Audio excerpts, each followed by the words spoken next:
Kyle's got his iPad out. He's ready to go. What are you talking about this morning?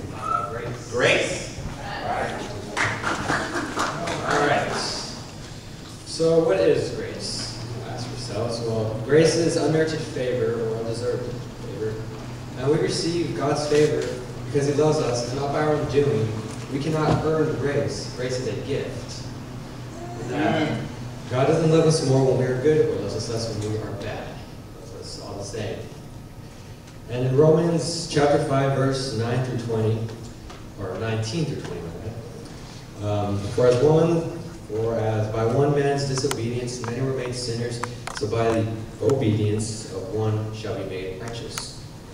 And moreover, the law entered, that the offense might abound. Where sin abounded, grace did much more abound. And in Romans chapter 6, verse 14 to 15, for sin shall not have dominion over you, for ye are not under the law, but under grace. What then, shall we sin because we are not under the law, but under grace? God forbid. And grace does not give us the right to sin. It is the power through Jesus not to sin. And John chapter 1, verse 17, for the law was given through Moses, but grace and truth came through Jesus Christ. And grace is a person, and that person is Jesus. And also in 2 Corinthians chapter 12, verse 9, Jesus said, my grace is sufficient for thee, for my strength is made perfect in weakness. Most gladly, therefore, I will rather glory in my infirmities, the power of Christ may rest upon me. Now, God is a God of grace and forgiveness. He loves you very much, and He doesn't hold your mistakes against you.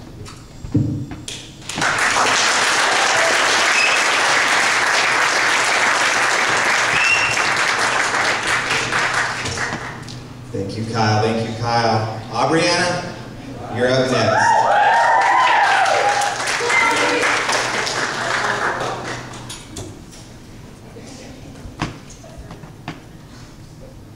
Good morning. I did my devotion on God of the little things, mainly like compassion. Sometimes I sit and wonder if God is concerned or cares about the little things in my personal life. I sit and think of my chores, the pile of dishes that need to be done, my homework, or a big test that's coming up on Friday. My mind can even wander to what shoes are going to match my outfit the next day. In my house alone, if I express these worries or the thoughts, they probably would ignore it or say, I'm wasting my time on insignificant things. So if my family doesn't pay that much mind, why would God? After all, He is God, God of big things. He created the world, rose people from the dead, gave His only Son to die for us. Why should this awesome God notice tears in my eyes at night while I worry until 2 o'clock in the morning? The Bible says God has compassion for His people. To me, that's sort of general compassion for humankind. I wonder how intimately God is involved in our small, petty problems. David says he has the compassion of a father.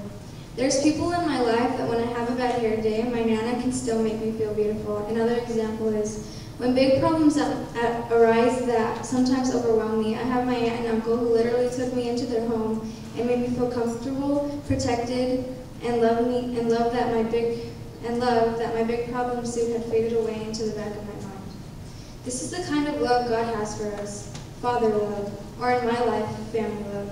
Gentle compassion of a dad who deeply cares for his sons and daughters. Maybe you never had a dad like that, but you do have such a father. Let God's big hand close gently over yours. Let Him help take the tiny disasters in your life and create a leader, lover, teacher, whatever you are meant to be. Nothing would delight God's heart more.